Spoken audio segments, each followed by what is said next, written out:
Hey guys, welcome to the Climb Along podcast. I'm John. And I'm Ira. And in the last episode, we were talking about how we were living in Italy. So today, we're going to talk about what it's like to be in Italy as a military member, our experience, culture shocks, and living whether permanently or not permanently. So currently, I've been in Italy for about 4 years, and Ira has been living about 3 years.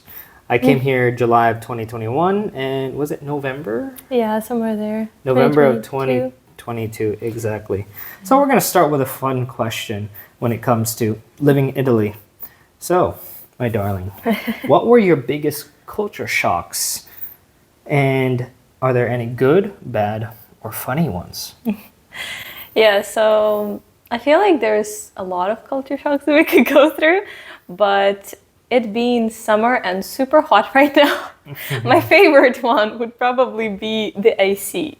And I feel like people who maybe even travel to Italy, well, I don't know, depends where you are, because Airbnb sometimes do a good job with setting it up and making it look like the travelers are used to, but regular homes here usually try to have one AC unit, well, at least one per floor. So they try to limit the amount of AC units that they have, which I suppose helps somehow maybe with the bills or so. But the way you integrate only one AC unit for all the rooms in your floor is basically putting it in the hallway where you can manipulate all different doors and guide the AC in all the different directions, which makes it a fun game of trying to get your AC to blow in the right way. Because right now, our AC faces the door, which is opposite of where our bedroom is. So if we want AC at night, we have to close the door and wait for the hallway to cool down and have the air come into our room. So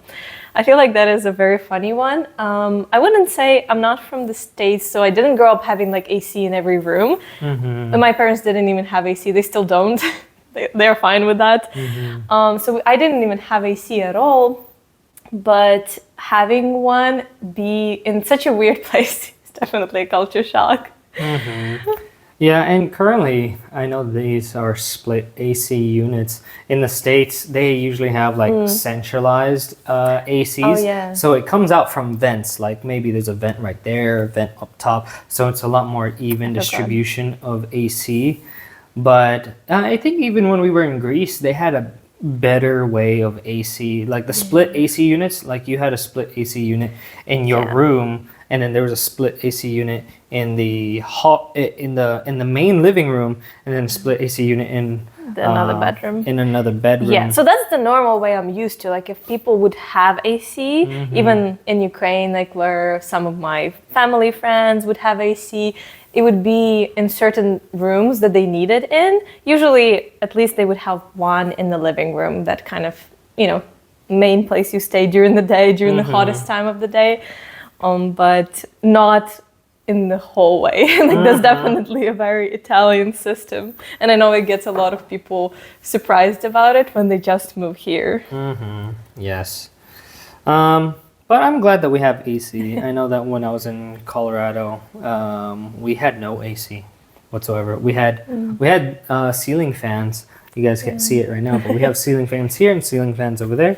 So that's all I've gotten used to, ceiling fans and opening up windows. But Italy is definitely a lot hotter than Colorado, and you definitely need an AC unit to just even survive. Yeah, what about you? What do you think was your favorite culture shock or most resounding? So sticking on the same line of topic of culture shocks, in the US, if there are US listeners, this right here, solid concrete compared to the drywall that I'm used to in the States, where that's why in movies in the States you see people breaking through walls. It's as easy as that. But here you can't break through these walls. You're gonna hurt your hand. You need literal concrete impact nail, like concrete nails in order to drill into concrete. and then an impact driver to go through it. How was that? I know that you in Ukraine they had bricks, but you hung up. She hung up all of this. Well, all of this is like command hooks. We do have some pictures on the other side of the room, which I did drill into, which was funny because I didn't, we were renting out. So, of course, trying to not drill many holes or anything like that. The frame shop gave us these tiny, like little nails, which were supposed to work for drywall, I'm pretty sure. But or at least wood. Yeah, like it was supposed, I don't know, they were saying it was going to work. So I was starting to like hammer the tiny nail into the wall, and it was basically making the concrete like fall out on the side. So it was making like a dip rather than a hole. So then I called, the person that I was supposed to call before I started doing that. I called my dad, and I was like, Dad, what do I do? And he was said that you just have to drill first and then put the nail inside, which worked well. So yeah, but that is not a shock for me, of course, because I'm used to the European style building. And I remember watching those movies from the States where the people would literally like, I don't know, like fist the wall, and it would basically make a hole in the wall. And I'm like, you would break your hand if you tried that. And even the doors too, like that is... Yes, the doors here, you know how in the States, or I mean, even some people break into the houses in the States by literally kicking down a wooden door in the States. Here, you can't kick down the door. You just can't. It's they're deadbolt type of like manufacturing. We're looking at a door right now. Yeah, we're looking at the door. And the door itself, it's like metal. It's like heavy. And this is just an apartment compared to a house. I'm pretty sure a house would be a lot heavier too. Yeah. So, and just the room doors as well. Like they're a solid. I think it's a solid slab of wood. Yeah, it's definitely heavy when we try to carry one place to the other. Yeah. Yeah. Okay. What else can we think about? Oh well, I see that. I know that. I thought Colorado had bad drivers. Going into the spicy one. Go to Italy. You would not know what tailgating is until you went to Italy. Yeah, we actually had a family friend, and he was in the States, then moved here with his family, then went back. And he was saying that he thought back in the States that like, someone being like, I don't know, 10 feet behind him was already tailgating. And then after being in Italy, he realized that is like normal driving. Yeah. It's crazy how they get so close up to you. I think one example that we had was, I don't know if it's an American or if it was an Italian, but it was I think it was an Italian because I don't think an American would know such a trick. Yes, basically a BMW tried to pass 3 cars at once at a 90-kilometer road. Or is it 90 or 70-kilometer road? But it's very slow. It's not like the Autostrada, which is 130 kilometers. For American speak, for freedom talk, it's 80 miles per hour, 130 kilometers. But 90 kilometers, I would have to say, it's around 55 miles per hour. But basically, he tried to take over 3 at once, but he almost couldn't take it and was about to go head on. But thanks to God that there was no crash or collision because the person who saw it coming reacted properly to give space for the BMW to take over. I actually thought you were going to mention a different story. That's why I thought about like that maybe people who are local would know that. But basically we were standing in the toll, so we were paying for the toll, and this car was like super close behind us, which is like, we were like, why? Like, is he, I don't know, impatient or something? Because we were just, paying. And then what is this thing called? The little barricade that goes up once you pay the toll. Yeah, so it opened, and we were starting to like drive out of the toll booth. And that car just kept being like so close to us. Yes. And it was just crazy because we were like, did not understand like, what does he want? Like, what is going on? Mm-hmm. And then you kind of slowed down or so, but they kept like pushing. Like, I don't know. I feel like they could have Yes. touched us if we like braked. But they basically wanted to pass the toll booth right behind us without paying it. And it never happened to us. So like, I didn't even know that that's possible. Yeah. But that was like crazy. So that was probably the worst like of the tailgating. Yes. But it's not only tailgating, it's just though the fact that, you know, blinkers are kind of like don't even look at them over They're here. apparently optional here. They are, especially on the roundabouts, because the way I learned to drive, my dad was always like, okay, you know, turn your blinker here, turn your blinker there. Even like in the small neighborhoods, but over here, especially on the roundabouts, nobody uses blinkers. Yes. And if we see someone use them, we're like, definitely not an Italian. Yes, yeah. Because it's just, for them, it's like, you know, you just see away and you go. Yeah, if they use their blinkers and they're driving an Italian car with Italian license plates, they're probably an American who bought like an Italian car here, or just a tourist who rented out an Italian car. Yeah. Which was, again, comparing like when you can see the license plate. One funny moment was when we saw German bikers, and they were driving like perfectly on the speed limit, and we already kind of got used to going over the speed limits on those like random field roads, which just have the speed limit because technically they're still within the vicinity of the like the suburbs and such. But we were like, they're driving very like properly, like very exact. And we were like, we looked at the license plate, we were like, oh, they're German. Yeah, definitely. Because Italians, like if the road is empty and it's in the middle of a field, like they're not gonna follow the speed racers. Yeah, the speed limit. Yeah. Yeah. And then I feel like another thing just to add on top of like the driving is the fact that we heard it actually from our Italian friends. They kind of reassured our suspicions that the more south you go in Italy, the worse the driving gets. And we definitely experienced that once we went below Florence. So as soon as you go down like below Rome, Florence, it goes crazy. Like Naples was the worst driving. Yes. Do you think that was the worst you ever drove anywhere? Because you drove in Athens and... I drove in Athens, which was crazy. It almost was like akin to like a third world type of driving situation. I drove in New York City. If anyone who drove in New York City knows it's crazy and hectic as well. Drove in Washington, D.C. That's pretty hectic. But I think hands down, driving in Naples was the most...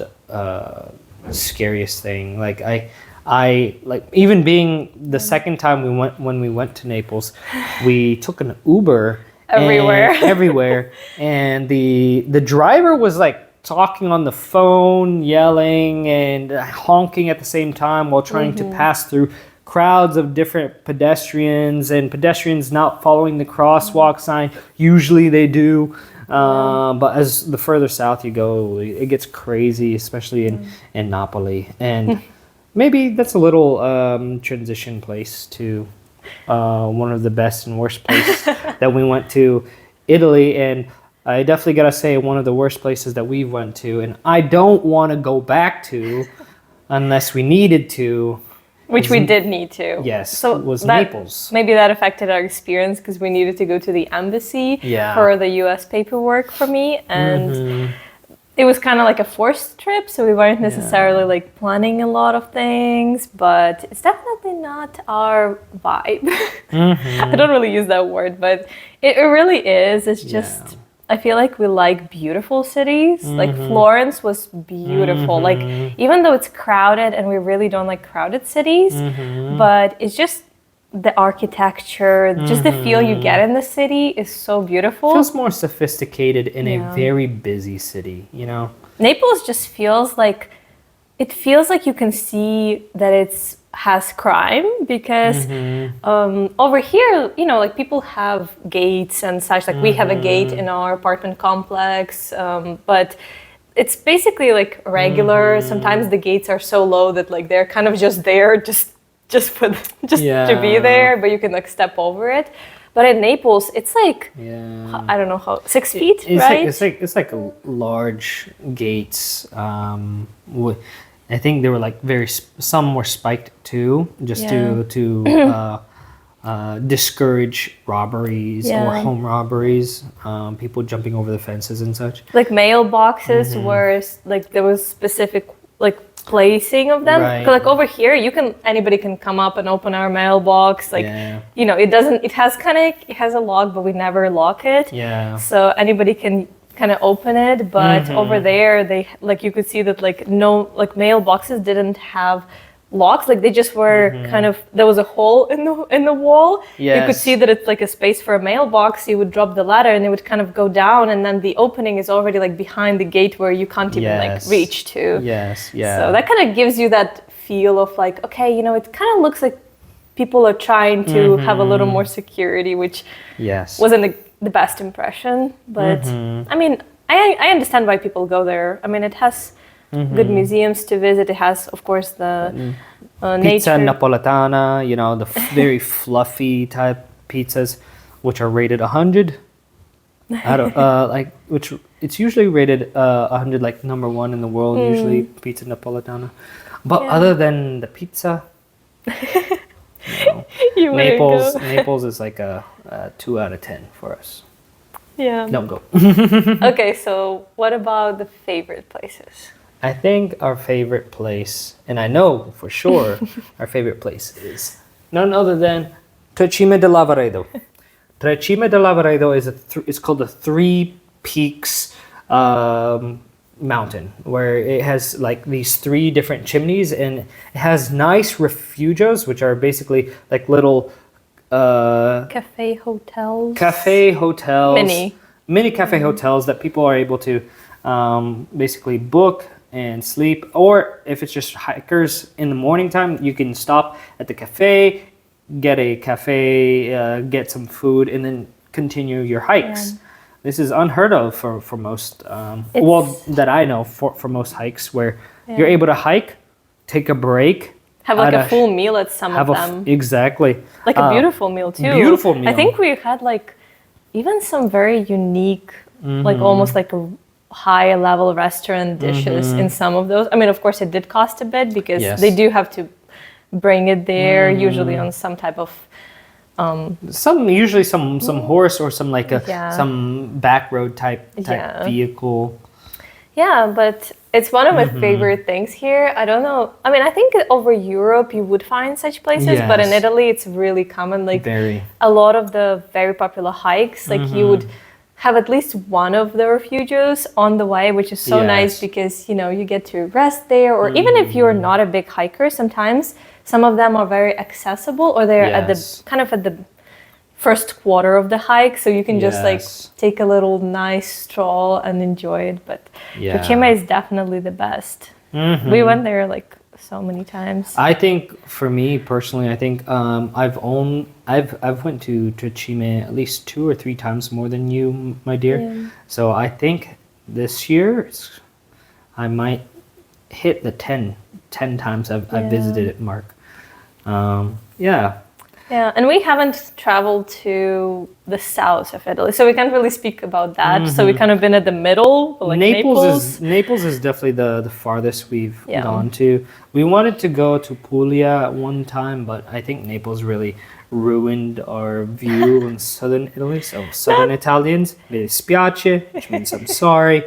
But we're very quite comfortable here in Friuli, Venezia Giulia We're region. definitely more mountain people, especially because Yes. we do have a dog and it's much easier to travel to the mountains. Which another thing I think that can be different depending where you're from or where you Yeah. travel is that over here, especially in northern Italy, you can bring your dog like most places, like Yes. restaurants. Like we were sitting in like a fancy like steak restaurant, and there was just a dog sitting there as well, which is just so nice if you do have a dog with you.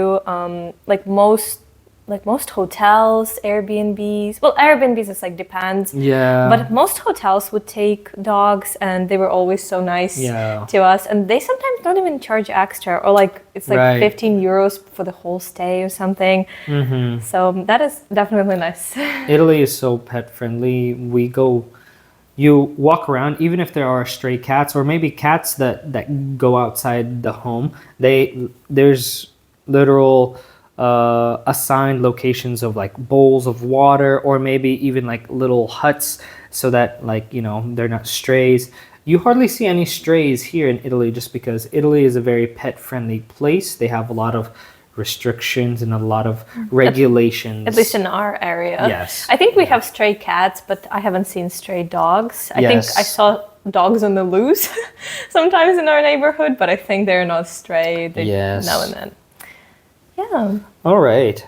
Well, so a little bit of deeper reflective questions, and the fact that, here in Italy, what are some things, since we have been integrated into this culture for 4 years for me, 3 years for you, especially as young adults. I'm 25 years old, so that's almost more than half the time.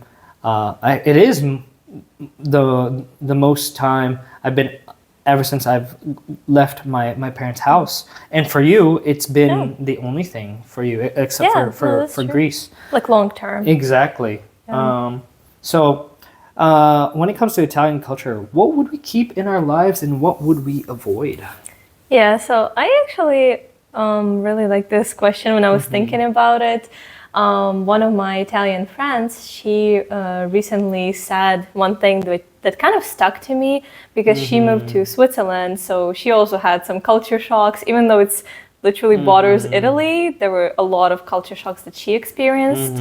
And one thing that she said about specifically the work culture, which I think is a really good thing to implement into our life, like going forward, is how she said that in Italy, people, okay, I gotta get this right, people work to live. Yes. But what she experienced in Switzerland from her personal work experience is that it looks like as if people live to work. Like it seems like it takes over their life, or it's just like so.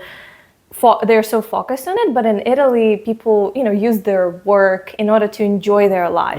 And you can definitely see a lot of that, like life enjoyment, especially if you go in like the squares, in the evenings, like they are always full, even in our small town.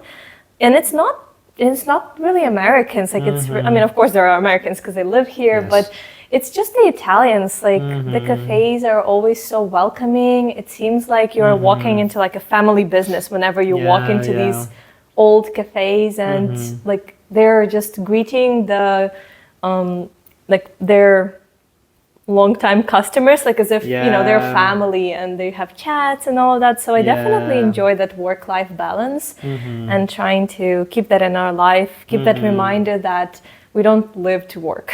We work to live. Yeah. Oh, another thing, now that we're talking about like work, another thing that I remember that is a culture shock, I think recently I was seeing on some posts on Facebook for people who are moving with the military here, and they were just kind of asking like, should I be prepared for?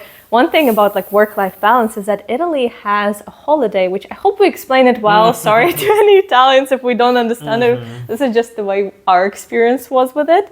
They have a holiday called Ferragosto, right? Ferragosto. Yeah, you say it way better, but basically in August, it's like a vacation month. It's basically, like it doesn't necessarily... For all of Italy. Yeah, it doesn't necessarily mean that like all businesses and everybody takes a vacation for a month, but it's the most common month for people from different workplaces to take the vacation. So oftentimes... Let's just say 80% of the businesses. Yeah, of course, like there's still like, restaurants open, but usually even some restaurants, especially if they're a little bit more like, not necessarily in like touristy places, they would close down for at least like 2 weeks, I think. One of our favorite restaurants does that here. And, they just take vacation. And sometimes it can be a little surprising because I think we had like a family visit, and then we walked up to this restaurant, and on the door it just says like, we're on a vacation. Come back later. Yeah, so that's another thing that is unusual for the States, because I know that for you, like usually in the regular work sphere, people have very little leave. Yeah, I know in the US we have military. We're kind of blessed with the fact that we have 30 days of leave that we can use throughout any part of the year. I've heard from some civilian friends they only get 2 weeks of vacation, and it's not paid time off. It is you don't get money during those vacation days. So as we transition, that's something that I have to look for in a company to work for. But yeah, it's they some of the Italians here do not take vacation until the whole month of August.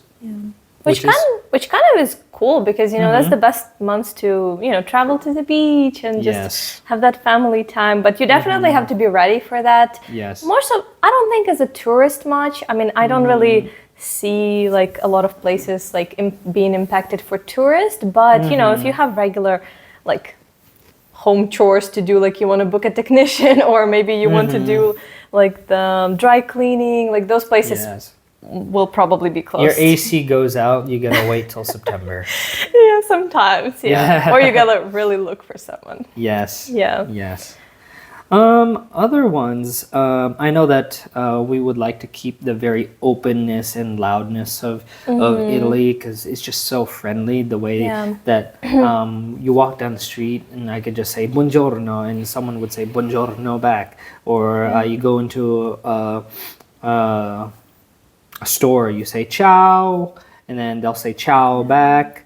You can have a small talk with people, just like random people, like on a hike even too. Yeah. We could definitely, especially on hikes. Yeah. We could definitely notice like if it was some tourists or if it was the Italians. Yeah, the Italians would be a lot more chatty, and the tourists are just like they're just walking straight and just kind of like ignore you. Yeah, and I know we traveled to Poland, which was your kind of experience was a little more reserved culture. Yeah, the Eastern European culture is a lot more reserved than the Italians. Yeah, and I remember you were trying to say hi to people who lived in our building where we were renting out our Airbnb, and just like regular people like walking out to walk their dog, and like you were saying you learned the Polish way of saying hello or like good morning or something, and you were trying to say it to them, and like you could see that kind of like surprise as like, I don't like kind of I don't know you, but hi. Like, it's like, why are you talking to me?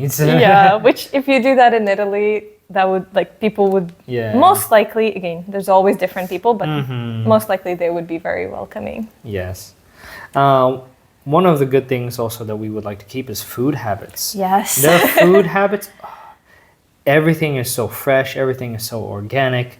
I know that I did not understand how organic or how fresh their food was until we went back to the States and our stomachs were not having a good time. When you had to eat Domino's pizza again, not the Italian one. Exactly. Like I think the bathroom trips were a lot more frequent, or there'd be times where there was TMI, constipation, because of the fact that the food, like, it just doesn't sit well with our stomachs. But then we come back here to Italy and it's like a lot healthier.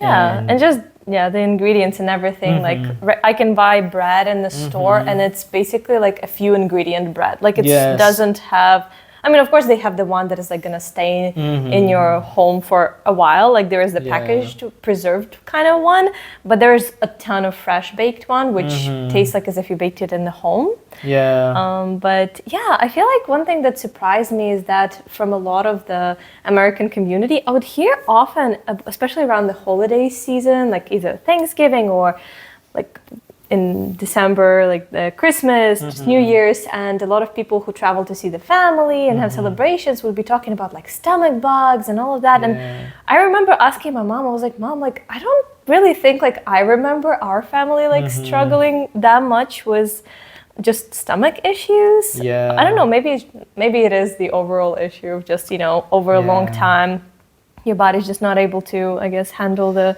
bacteria or so. But I feel like even here, we thanks to God, of course, but we hardly struggle with with just stomach stomach issues. bugs or just we have a lot of potlucks, and I'm pretty sure a lot of our summer potlucks was the church probably had a food that went bad, but I don't ever remember having a big outbreak necessarily in certain group or community. So I love it whenever the ingredients on a thing that I'm buying is not a manuscript, but it's just real whole ingredients. Yeah, and the prices too, for when we went to the States and looked at the price of the olive oil, which we buy over here for like 12 euros, I think, 10. Sometimes if you want something a little more specific, maybe 16. Yeah, you can get $9, $7. Yeah, it ranges. Yeah, so if you want cheaper one, but it still tastes pretty okay. Yes. But in the States, it's you look at it and it's in Publix, I think. A small one is $20. Yeah, no, even more. Yeah, sometimes 30. It depends where you look and what size, but yeah, we definitely have a dream of just taking, a whole wheel of Parmigiano Reggiano cheese and just bringing it to the States and being supplied for maybe a year. Yeah, I mean, I think it may cost upwards to maybe $500 to $1,000, but if you bring that to the States, that whole wheel goes up in price 3 times, the price. Just because I remember at Publix, we found, you said that you found the Parmigiano Reggiano, and it's this small little thing, and it costs the size of our large one here. It's a large chunk, which is crazy to me. Yeah, which if you don't know, so in the States you have Parmesan cheese, which is just a cheese that they try to make be like Italian one, but they can't use the name Parmigiano Reggiano, which is the trademarked name. It's the trademark in Italy. name in in a region Italy, because Parmigiano Reggiano cheese is created due to the bacteria in the ground that's inside, that's specific to that region, and that's how you get that's how you get the taste of Parmigiano Reggiano, like authentic one. So Parmesan, the mock one that Americans try to replicate, it does not taste the same whatsoever. But of course you get used to the food that you have in a place where you live. But we do still have actually a lot of people who from the States, and they still miss a lot of that food that we would not even want to buy again. So everybody's different. I feel like we're very open always to trying new foods in different countries. Greece, I wish we could live in Greece for some time just to eat enough of the Greek food. Yes. So yeah, but we can always borrow those things, and that's why this question is we can borrow the food habits and integrate it into our either meal plans or just family dishes and all of that. Yeah. Ooh, I like the next one. I know it's the one that I feel like you would like to talk about. Or you still want to... The lateness? Oh, no. Oh, experience of evangelism in Italy. Okay, so experience... I would like to basically quote my buddy who's a missionary here for about near 25 years now in Venezia Mestre. He says that Italy, because there's so much of Roman Catholicism and so much cultural Catholicism, that you have to unwind a lot of knots before the gospel is able to penetrate and be shared. And I know that sharing the gospel is something that is the act of the Holy Spirit through the ordinary means of grace, through the word of God preached through people, as it shows in Romans chapter 10. But evangelism here is hard. It's definitely hard. I think it's definitely a lot easier in a place that has no flavor of Christianity at all, because they have nothing to compare it to. But when Catholics try to compare Catholicism with just Christianity where you are born again and nothing from your works, nothing from the merits of the Catholic Church, but it is only by Christ alone, through faith alone, through grace alone. All the five solas. They think, oh yeah, I follow that too. Yeah, I go to church on Easter. I go to church on Christmas. Yeah, So there's an added hardship in sharing the gospel in a place where I guess there's a big heavy like cultural feel of yes, we are Christians, right? But in reality, if you were to ask people like, oh, did you ever open your Bible? And it's like, not really. I don't go to church on Sunday. Or a lot of the times I would hear it's like, oh, last time I went to church was when my grandma took me. Yeah.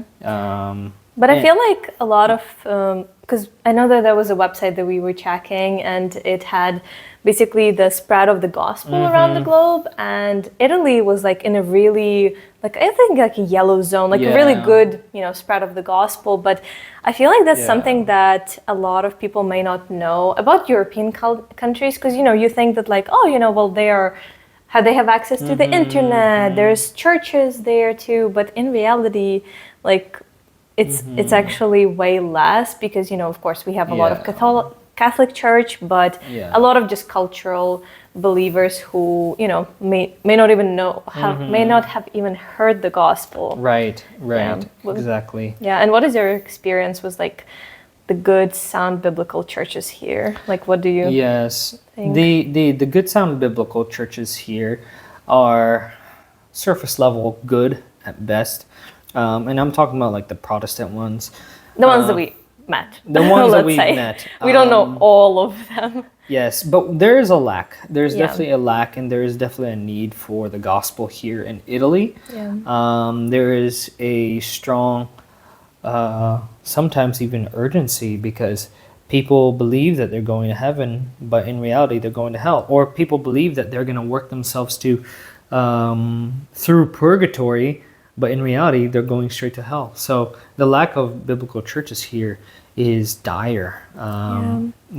And some people may think, oh, Italy is a vacation, not a mission field. It is definitely a mission field. If California can be a mission field, if New York City can be a mission field, Italy for sure is definitely a mission field. It does not have to be. Paul went to Athens, the Areopagus, Greece, where all the great minds went and talked and debated. So in the same way, I think we should go to Italy, where a lot of people flock every year to go to vacation. Whether the Germans come down, the Austrians come down, a lot of people from the U.S. come to visit Italy in the summer. Yeah. It is a needed place to share the gospel to. Yeah, and there are people who are working at it, like our friend Jesse Schreck. Yes. He has a ministry if you ever want to look up. But yeah, we have some, of course, military-based churches. Yes. The one that we personally visit is Vicenza, which... Vicenza Bible Church. It's like an hour and a half from where we are. Yeah, but I would say that, the military communities, I feel like do have those like English-speaking sound biblical churches. But again, there's only so much you can like stretch yourself as like a young, just building church that is basically funded by churches from the States, just like the one in Vicenza. Like they, usually those churches don't have enough resources to build up to being like bilingual and, inviting Italians, because as well, there is kind of a little barrier between, like, first of all, like Italians wanting to come to a church that is newer that is like unusual to them, but also wanting to come to a church that is like, majority of English speakers, it's like, those are foreigners to you, which is understandable, but there's a need for specifically like Italian speaking biblical churches, I feel like. Yes, like Italian speaking, hopefully Reformed churches. Yeah. Reformed biblical churches. Yeah. But yeah, that's just Italy as a mission field. I know that Tyler and I, Tyler's my best friend. Past 2 weeks, we have been just going out on the street, at least for 1 hour a week, just evangelism, tract giving. Which is, I guess, the least you can do with, the language barrier. Yes. Of course, it's great if you're able to speak Italian and, share the gospel. But, what did you say that there was a good quote about the gospel tract being a messenger? Our pastor, Pastor Ryan, was saying that gospel tracts are paper missionaries. Yeah. They are paper missionaries, and they do work. Yeah. I mean, I'm pretty sure you can find multiple testimonies out there of people who got saved because of gospel tract. Yeah. Jesse Schreck was saying how his Italian gospel tract that we handed out last week, he said that it worked on a lady who, he handed it to the lady, and apparently 2 years later, the lady needed to move, and she moved to Pordenone, and she found one of those gospel tracts, and she got saved, and then reached out to Jesse because Jesse's contacts were over there. So you never know what could happen. I mean, it's definitely better if they heard the gospel through your mouth, of course. But if you can't speak the language in depth, the paper missionaries, the Lord will be able to use that, because God is sovereign and He will save those whom He has elected. Yeah. Amen. So it's a good transition to the last little point. Yes. Would we choose to stay in Italy permanently if we could? Why or why not? Would you like to start that, darling? Yeah, sure. I think it's a very, you can go either way in this question. I don't think we have a necessarily no or yes. Of course, we will go wherever the Lord leads us. And right now we have a need to go back to the States after your work here finishes. But overall, I mean, I think Italy is a great place to live. There's so many benefits. I feel like we even forgot to mention the things that we would not want to keep maybe from Italy. But they're really I only came up with one, which was very random. It's just, being late. That's very common, because we once went to an Italian dinner that was hosted at the home, and we arrived 20 minutes late. Yes. And then the people who were a part of the family arrived an hour late, because we thought that we were super late. So I am sorry to all the people in the States to whose houses we will come super late after this experience. But yeah, I think there's a lot of benefits, and if if our life was being structured somehow in this place, if God was leading us here, I feel we would definitely be yeah, sure, we can stay. There are some drawbacks, which I don't know if you would like to mention, but definitely generally I would say yes, we would love to if we had a chance and some work to do here. Yeah. Either it's for the gospel or just even remote work that allows us to be in Europe. Yeah, it would definitely, be some place we would highly, highly consider. Yeah. So I think, yes, I would echo the same thing. It's just a net positive. The only drawbacks, the biggest thing is truly just the bureaucratic process of paperwork that requires us to stay in Italy. Especially being two different nationalities and having two different kind of processes for that. Yeah, exactly. But I do see us, hopefully, Lord willing, in the future, once you get your citizenship, go back to Europe. And if that's Italy and the Lord brings us here, then sure, we are hopefully more prepared with more babies and hopefully a remote job, we'll see, and hopefully seminary done too, we'll see. But the bureaucratic processes is really hard to stay over here. Yeah, and you can't just willy-nilly be I'm just gonna stay here. Even our friend who worked here for the base for over 20 years, she technically is supposed to be eligible for citizenship soon and such for Italy. But even for her, trying to get documents back here was really hard. I mean, thanks to God, she seems to be on a good track with that. But again, it's not an easy thing. You wish it would be easier, but world citizenship or something like that. Yeah, but talking about kids that you brought up, that is something that we talked with our friends who were here with the family. With the family was like older children, so not like young kids, but like older children. And that is one of the things as well that would kind of hold us back is, how do we find community here? Because except for the military community, like in reality, it's really hard to integrate into the society. I mean, unless you really maybe find, again, like we said, like maybe a sound biblical Italian church. But usually I think the people that we met who visited those churches, well, I don't know if they were sound or not, but just they were not reformed, but, they were the... Which ones are you talking about? Like in Pordenone. Oh, yeah. Like the I mean, they weren't... I think the one that... They weren't Catholic, but they weren't reformed. They were just... I think Pentecostal, evangelical, probably, or so. evangelical. Yeah, okay, that's the word I was looking for. Yeah, but Davide's church. Well, actually, no. Yeah. Davide's church is a Reformed church, but it's a Romanian church, though. Yeah. So, but again, we heard from people that those churches don't have a lot of young families. Like, just it's quite hard to find good community within the Italian.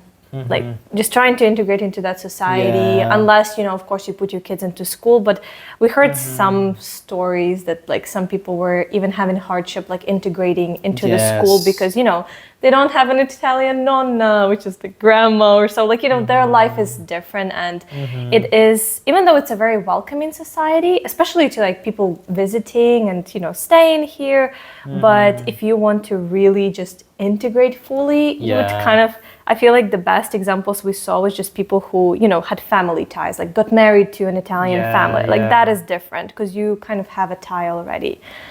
So that is one thing that like our friends who had a family and kids were finding it hard that like they just didn't see their kids having, friends around, and especially since military community, that's another drawback. Very transient, like they'd be here for 2 to 3 years and they'd leave. You make very great connections, but then it's sad that like, people are gonna leave. So like if we were to stay here, it's like, seeing your best friends leave after 2 to 3 years. It's heartbreaking, especially as we start to grow older. Yeah, and it's also like, it's good. It's okay when you know that, okay, I'm saying bye to these friends, but I'm also leaving in 2 years or so. But if you're here and you're like, I know that I'm here forever, let's say, if you can make such a big estimate for your life, but then that every person you meet is going to leave is a little hard. Although we do have some friends who we know are going to stay long term, but it's, it works different in depending on your circumstances.